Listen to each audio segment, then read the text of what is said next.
I confess she's gotten further than she thinks. She lives within. She's found my heart.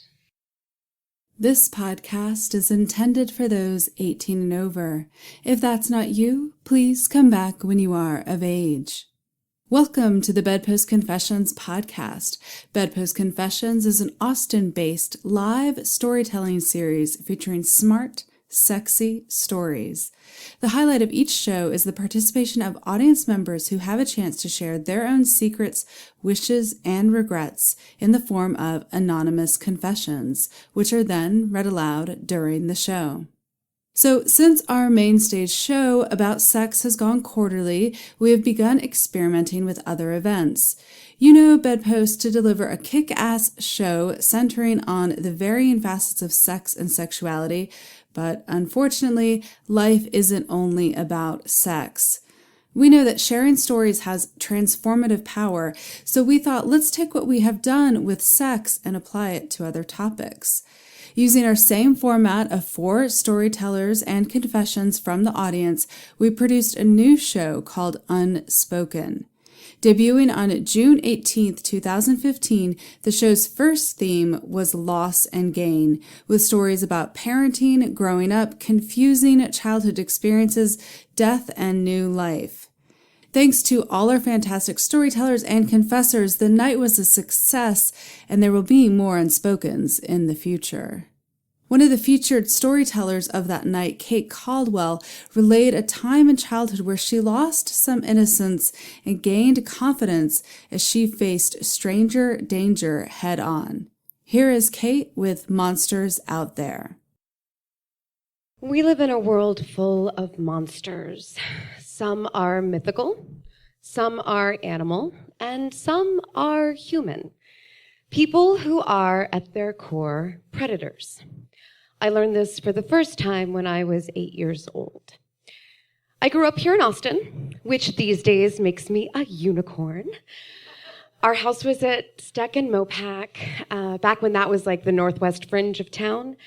Our neighborhood was fine. It wasn't like fancy, but it was very suburban, pretty safe. My sisters and I spent a fair amount of time outdoors. Our house was on a corner lot at the bottom of this really big hill, and we had this amazing oak tree in the front yard that was like the perfect climbing tree. We knew our neighbors.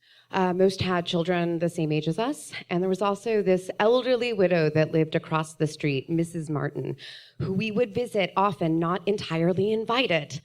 I think because of our grandparents, we thought that like old people in general just wanted us around and loved us. So we would just kind of show up at our house like, hello, let us in. We're here to eat your hard candy and entertain you with song and dance. But she had a daughter and grandkids out of state, so I don't think she actually minded too much. She also had a very steep driveway, and she would always park her car in the garage. And one of my very favorite things to do was ride up the big hill next to my house, coast down all the way up and down her driveway, and then head back up the hill, kind of in this like infinity loop of bike riding. And that's what I was doing one day. I was at the top of her driveway when this beat-up blue truck pulled in right next to me and parked. I looked over and saw a man. He had shoulder-length dark hair, a mustache, and like this camo bucket hat pulled down over his face. And I just assumed that he was Mrs. Martin's son-in-law. She had a daughter. He was there. Clearly, this was her son-in-law there to visit her. So I didn't think too much of it and moved my bike over into the yard to leave that way. As soon as I moved, he pulled out of the driveway and into the street next to the curb, perpendicular with me, blocking my bike, which I thought was like really weird. I was like, why is Mrs.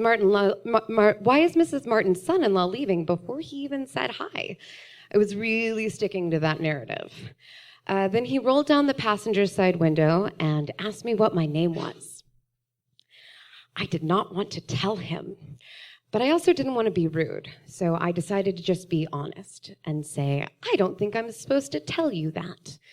He asked me where I lived. I said, I don't think I'm supposed to tell you that either. I had a downward view into his truck. and I could see that he had something in his lap. To put it delicately, he was exposed and playing with himself. He asked me if I had ever seen one of these before. Now, 8-year-old me had never in her life seen an adult man's penis. Never. Not once. I have 2 younger sisters. We shared a bathroom with my mom, and my dad had his own bathroom that was like a sanctuary for him that we were not even supposed to go near.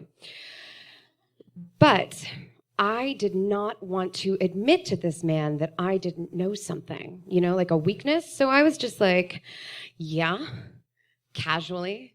In my mind, I'm like, oh my God, I think that's a penis. I don't know, but I think that's a penis.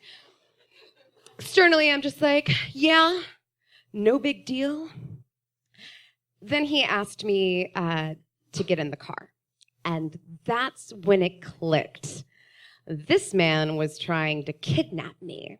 I had this moment where I was like, oh my God, they said this would happen, and it's happening. Reason number 1 why I was not the kid to try this on. I had from a very early age a preoccupation with being kidnapped. In 1985, my grandfather got a video camera, and we started this tradition in my family of making movies at Christmas. Our one that year was a Star Wars remake.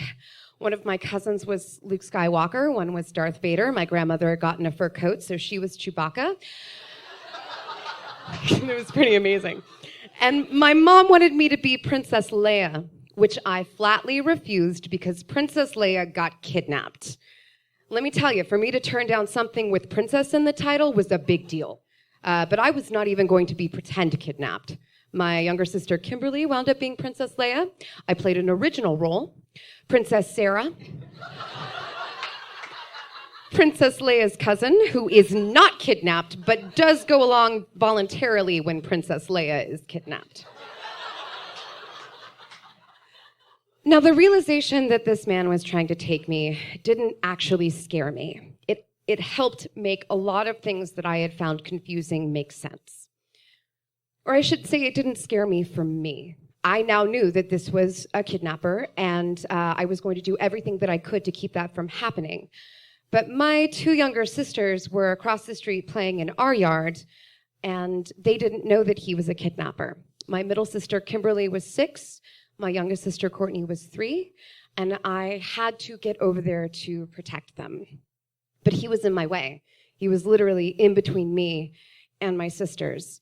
And I also knew that distance was kind of the only thing that I had going for me at this point. He asked me again to get in the car. I think I said no, but I'm not entirely sure. But I did start slowly walking my bike kind of down the hill at a diagonal. I think he assumed that I was going to get in the car. He leaned over to open the passenger side door, and I saw my moment.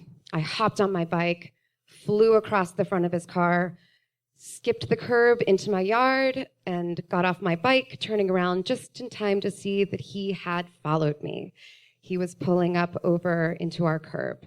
But he was further away now. He was maybe 10 or 12 feet, and I was behind him. I could see that the bed of the truck was full of junk. He opened the door and asked us what our names were. I said, we're not going to tell you that, more to my sisters than to him. I'm not sure exactly how much dialogue passed between us. I know that he asked us to come get in the truck so that he could show us something. And my youngest sister, Courtney, who had come near me, headed over there. I grabbed her and said, you need to leave. He didn't leave then, but he did leave shortly after, saying as he drove away that he would see us again soon. I waited until he was safely out of view before I ran inside and was like, Mom! Mom, we were almost kidnapped! My mom was like, excuse me? She and my dad had been like inside watching a football game this whole time. And I was like, Mom, there was a man outside and he tried to kidnap us and he tried to kidnap us. And Mom, he tried to kidnap us. And she's like, Catherine, look me in the eye and tell me if this really happened, and I mean really happened, which was fair. I had a fantastic imagination as a child, And that created a very nebulous relationship with the truth.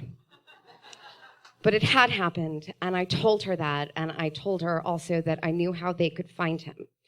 Reason number 2 why I was not the kid to try this on. My parents volunteered with the Don't Mess with Texas campaign quite a bit, and I developed the habit as we drove around of looking for litterers, and if I saw one, memorizing their license plate number to give to the police so that they would get a ticket, which, by the way, never happens. The police don't give tickets when you tattle on someone for littering. But as I had stood behind this man's truck, as he had tried to convince me to get in it, I memorized his license plate number to give to the police. And my mom believed me, and we headed next door to talk to our neighbor, Manuel Fuentes, who was also a detective with the Austin Police Department. And reason number 3 why really just not the kid. Maybe later that week, my mom picked us up from school, and instead of going home like we normally did, we went downtown to the police station. They gave me binders of mugshots to look at, not to pick out a person, but to kind of pick out similar features so they could get a composite, which was very frustrating between like all of his hair and the mustache and the bucket cap. I really hadn't gotten a good look at his face, and it is only as an adult that it has occurred to me that that was intentional because he was driving around trying to pick up children. Then after that, I went to a room where they had me pick out an anatomically correct doll and reenact the entire scene with a detective. And then I got to go to this room filled with toys and pick one out. I picked out a bear that I later made a policeman's uniform out of felt and hot glue that was terrible and ruined the toy. Maybe 2 weeks after that, my mom got a call that they had caught him.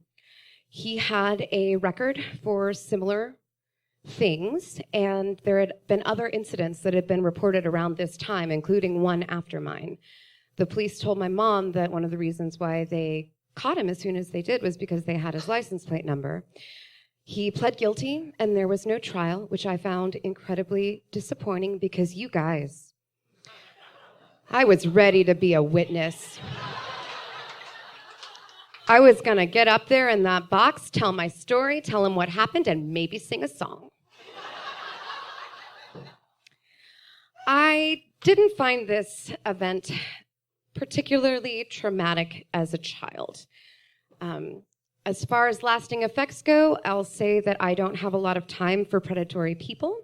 If I feel that someone is after me for something or crosses too many boundaries, I'm out. I leave, and I don't feel guilty. I'm not sure that's entirely a bad thing. I think, that at the time, the true consequences of what would have happened just never occurred to me. Being taken was bad enough.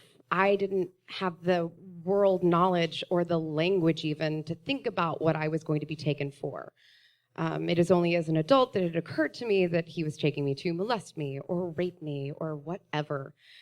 I don't think about the what ifs too much. I am just happy that I got out as unscathed as I possibly could. And I got out unscathed due in a large part to privilege and luck. I was privileged to live in a neighborhood where a man creeping around in a truck was noticeably off and outlier. I was privileged to have parents that talked to me about the situation and what to do if it happened. I was privileged that the adults involved believed me and did something about it, particularly the police. That doesn't always happen. And I was lucky that this man who wanted to hurt me was a stranger. He was somebody that I didn't know and not someone that I had been told to trust, which is usually the case. I do think, though, that it was also, I got out as unscathed as I did, because while I learned that there are monsters out there, I also learned that they can be beaten. They're real, and they're scary, and they win entirely too much of the time, but they're not infallible. They can be outsmarted, they can be captured, they can be taken down, sometimes even by an 8-year-old girl. Thank you.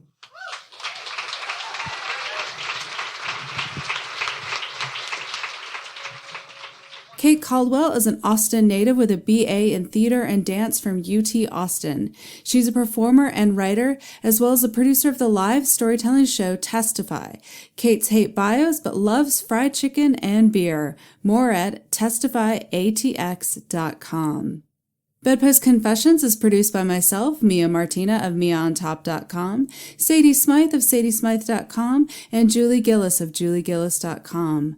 Podcast audio production by Ian Danskin of Innuendo Studios. You can find links to all of our websites and more information about BedPost Confessions at bedpostconfessions.com. Find BedPost Confessions most active on Facebook and less so on Twitter.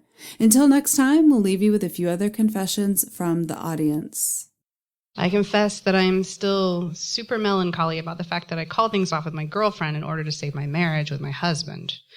I was so thrilled at having my first relationship outside of my marriage and how well it was progressing that I didn't see how close I was to losing so much more. Yesterday I had to tell her that I couldn't even text platonically with her. It still hurts.